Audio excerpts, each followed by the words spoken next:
Milosť vám a pokoj od Boha nášho Otca a od Pána a Spasiteľa Ježiša Krista. Amen.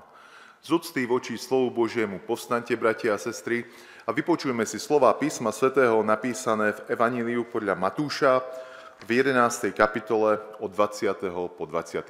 verš takto.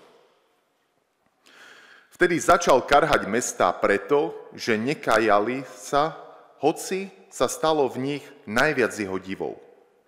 Beda ti, Chorazim, beda ti, Betsaida, lebo keby sa v Týre a v Sidone boli stali divy, ktoré sa stali u vás, dávno by ste sa boli kajali vo vrecovine a na popole. Ale vravím vám, ľahšie bude v deň súdny Týru a Sidonu ako vám. A ty, Kafarnaum, budeš sa variť až do neba vyvyšovať? Zrútiš sa až do podsvetia. Keby sa v Sodome stali divy, ktoré sa stali v tebe, stála by až dodnes. Ale vravím vám, ľahšie bude v deň súdny Sodome ako tebe. Amen. To sú slova písma svätého.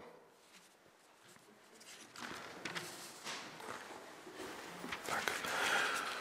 Vážené kresťanské zhromaždenie, milé sestry a drahí bratia v Pánovi Ježišovi Kristovi. Ako už bolo povedané, táto dnešná 10. nedeľa po Svätej Trojici, táto kajúca nedeľa, má názov Neprijatá Božia milosť. Život každého jedného kresťana má byť v rovnováhe. V rovnováhe aj s pokorou, s kajaním sa pred Pánom Bohom, ale zároveň aj dúfať na Pána Boha, spoliehať sa a veriť jeho slovám a jeho predsavzatiam, ktoré má pre nás, každého z jedného z nás pripravené. Milé sestry a drahí bratia, vypočuli sme si teraz slovo Božie, ktoré Pán Ježiš povedal a hrozil tým nekajúcim mestám. V mestách, ktorých pôsobil, spomína, aké sa diali divy a zázraky. Pán Ježiš ich uzdravoval, konal v nich mnohé mocné skutky a práve tým istým obyvateľom, ktorých teraz kajal, pred niekoľkými krátkym obdobím, títo obyvatelia boli očití svedkami práve Ježišových slov, Ježišových činov a tých divných skutkov. Čiže môžeme sa aj my sami seba pýtať, prečo neverili tým skutkom, prečo neverili a pochybovali Pánovi Ježišovi Kristovi, ktorý pred pár chvíľami robil divy pred ich očami a teraz ich karhá za ich neveru a za ich zatrpknuté srdcia. Milí Dubravčania, milí Bratislavčania, ako by sa vám počúvali slova, ktoré by Pán Ježiš Kristus adresoval priamo nám? Ako by vo vašich srdciach zneli Kristove výčitky?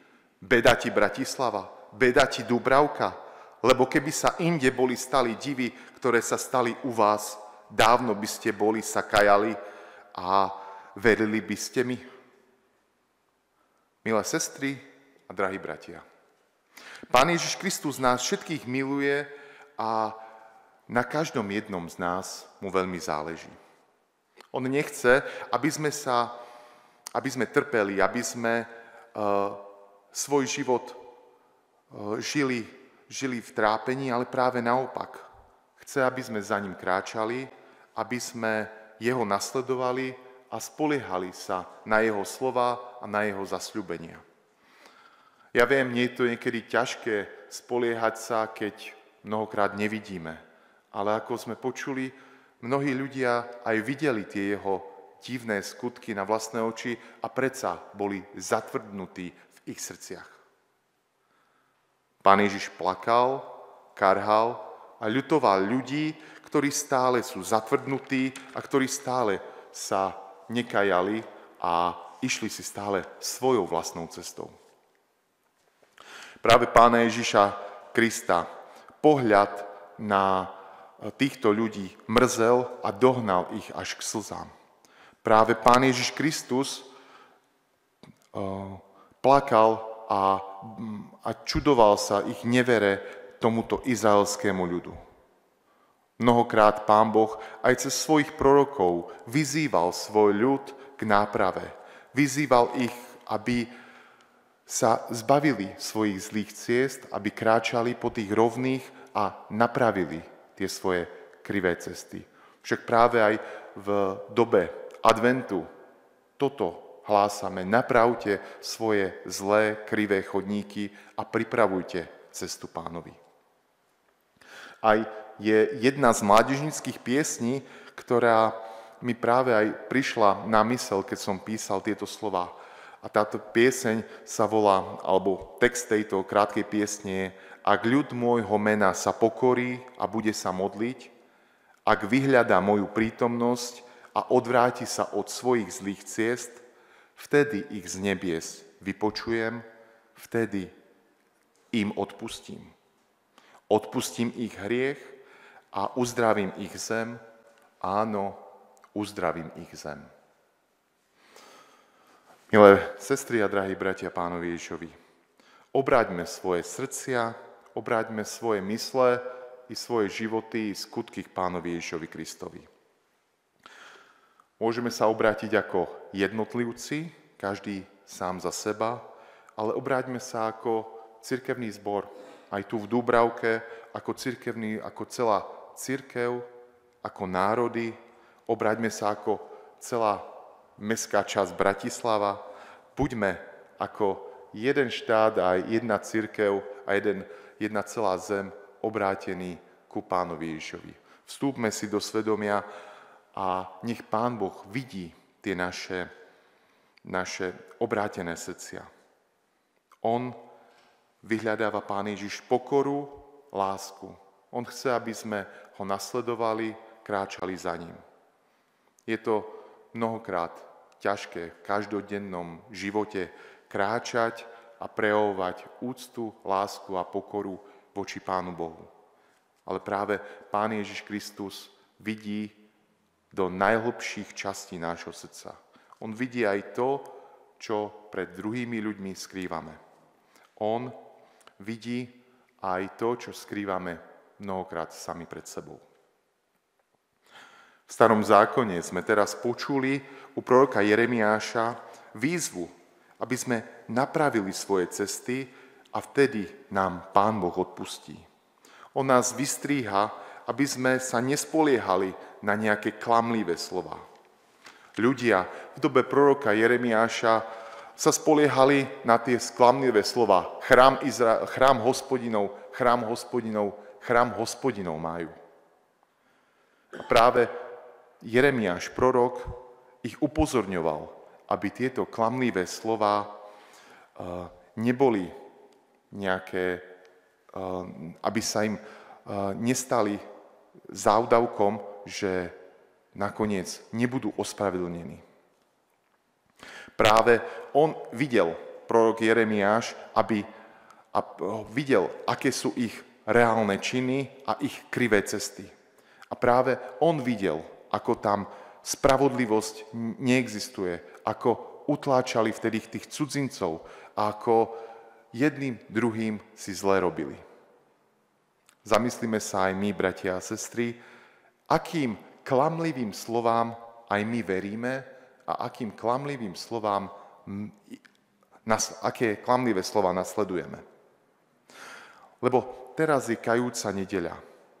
Nech nás to pozýva k tomu zamyslieť sa, za čím kráčame, za kým kráčame a čo v našom živote je na našom prvom mieste, v našom srdci. Lebo ako sa hovorí, keď je Pán Boh na prvom mieste, tak potom aj všetky ostatné priority budú na tom správnom mieste. Lebo Pán Boh je ten, za ktorým sa oplatí kráčať. On je ten, ktorý nás pozýva k sebe. Či už cez prorokov, Pán Boh poslal svojho jednorodeného syna, aby nik nezahynul, ale večný život mal každý, kto verí v Neho. Na Neho sa spoliehajme, modlíme sa, kajajme sa, ale zároveň buďme nasledovníci a vždy verní nasledovníci Pána Ježiša Krista, s ktorým je radosť žiť radosť bojovať a za ním kráčať. Skloňme sa teraz v modlitbe. Amen. Ďakujeme ti, Pane Bože, za dnešné nedeľné ráno. Ďakujeme ti za to, že sme sa mohli sem dostaviť a mohli sme sa zamyslieť nad tým, čo ty v našom živote chceš od nás a aby sme vedeli, že za tebou kráčame. Ďakujeme ti za to, že ty sa nad nami zmilovávaš. Ty si náš milostivý Boh, ktorý plače nad tými, ktorí sa nekajajú. Ďakujeme ti, Pane Ježiši, že ty si nás tak miloval, že svoj život si obetoval za nás a aby sme my mohli žiť. Ďakujeme ti za to, že ty si náš Pán, ktorý nás miluje a chce pre nás len to najlepšie. Prosíme ťa, Duchu Svätý, aby si nám daroval svojej pokory, svojej lásky a svojej radosti. Prosíme aj za tých, ktorí sa z teba vysmievajú, ktorí sa vysmievajú z tvojho slova, aby si aj ty ich napravil, aby si im ty ukázal svoju lásku, svoju cestu. Lebo aj tak, ako si ty nás našiel, prosíme, hľadaj aj tých, ktorí teba ešte nepoznajú. A modlíme sa, Pane, aj za rodiny sestry Magdy a za rodinu doktora Ladislava Krušpíra, ktoré spomínajú a pripomínajú si odchod ich najbližších. Smrť nie je bodka za vetou, ale čiarka, ktorá pokračuje vo večnosti. Ty ich povzbudzuj, ty ochraňuj tie rodiny v tomto bolestnom rozpomínaní si na svojich drahých, ktorých predišli do večnosti. Daj nám všetkým pamätať na to, aby sme boli s tebou zmierení a s radosťou prešli zo smrti do života. Buď spomínajúcim rodinám blízky v ich smútku a chvíľach výročia úmrtia ich blízkych. Amen.